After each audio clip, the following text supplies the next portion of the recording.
Bonjour à tous, je vous fais cette petite vidéo en voiture encore une fois, sauf que cette fois-ci je suis à l'arrêt, vous inquiétez pas, regardez hop, je conduis pas. On a fait hier soir une jam session qui a commencé vers 20h30 avec les élèves donc, de l'école Let's Rock and Jam et on a terminé, il était à peu près 1h du matin et c'était super sympa. J'aurais voulu vous parler, j'aimerais vous parler un petit peu des jam sessions justement. Est-ce que vous en faites? Est-ce que vous avez l'occasion d'en faire? Et est-ce que vous avez déjà essayé d'en faire? C'est une expérience juste incroyable. Pourquoi? Parce que finalement, on est sur des morceaux qu'on a eu le temps de découvrir. Normalement, hein, je vous parle des jam sessions souvent qui annoncent les morceaux qui vont être joués.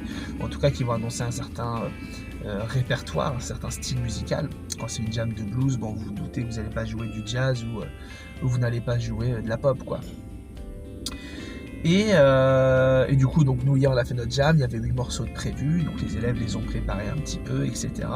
Et chacun les prépare à sa façon. Alors il y a ceux qui vont jouer des gammes, il y a ceux qui vont jouer des accords, il y en a qui vont les faire sous forme de renversement, il y en a qui vont... Voilà, chacun va les préparer à sa façon. Et c'est super sympa parce que quand on se retrouve tous ensemble, alors au début il faut synchroniser tout ça, mais une fois qu'on a réglé notre son, qu'on a un peu fait les balances et mis en place les choses, après c'est un pur plaisir. Chaque morceau dure à peu près 15-20 minutes, le temps que tout le monde fasse son petit discours, le temps que ça improvise un petit peu, le temps qu'on s'amuse, etc., le temps que ça tourne. Alors, ce qui est sympa, c'est que quand on fait des jams, il y a une dynamique pour moi, c'est là où la magie opère aussi hein, dans la musique.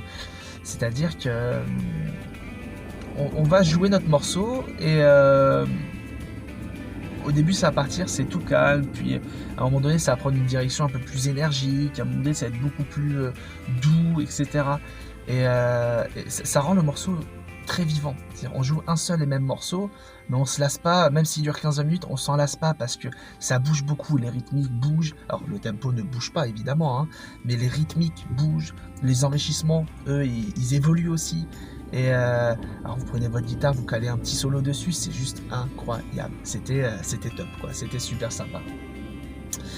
Et donc voilà, bon, je vous fais un petit clin d'œil par rapport à ça, et pour vous dire que c'est très constructif de faire des jam sessions, que vous soyez débutant ou de niveau même avancé. Hein.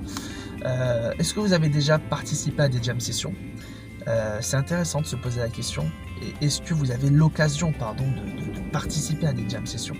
C'est-à-dire que faites des recherches autour de chez vous, voyez si vous avez la possibilité d'avoir des jams, de participer à des jams et tester. Ça peut faire un petit peu peur au début, mais au moins allez voir une fois, 2 fois, 3 fois. Il y en a partout des jams, hein, des soirées jams, donc faut regarder. Faut regarder, participer, et vous allez voir que c'est une sacrée expérience. Puis si vous avez déjà fait, que ce soit avec les amis ou des connaissances, etc., parlez-en moi dans les commentaires, ça me ferait plaisir de lire vos petites histoires. Mais voilà, c'est quand même quelque chose de très constructif.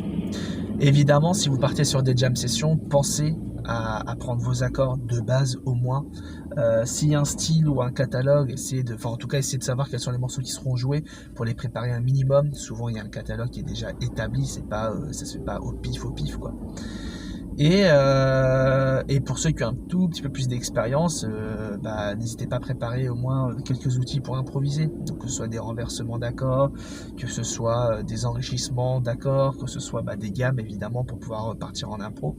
Bref, c'est toujours très intéressant de partir un peu plus équipé parce que c'est là où vous allez pouvoir créer sur le moment, quoi. Vous laisser aller et créer sur le moment. Voilà. Bon, c'est une super expérience, hein, ça vaut le coup de le faire. Gérard, il me semble que tu avais fait un commentaire en demandant comment est-ce qu'on peut paramétrer notre son, c'est-à-dire les basses, les trebles, les middle, etc. Je referai une vidéo rapidement bientôt dessus, j'en parlerai histoire que tu puisses te faire une idée, puis ça peut être utile aussi aux autres, comment régler son son. Et d'ailleurs dans les jam sessions, quand vous avez 5 amplis ou 6 amplis qui jouent, ou 10 guitares qui jouent ensemble, ça peut être vite beaucoup. Donc ça peut être intéressant d'essayer de savoir régler son son. Voilà. Je fais un petit clin d'œil à mon stage. Il y a un stage qui arrive au mois de janvier. Et du coup, n'hésitez pas à y jeter un œil. C'est un stage boost du 23 au 26 janvier. Vous êtes tous les bienvenus. En plus, il y a une belle offre de Noël là, qui est actuelle jusqu'au 25 décembre. Donc profitez-en. Je vous dis ciao tout le monde. À bientôt.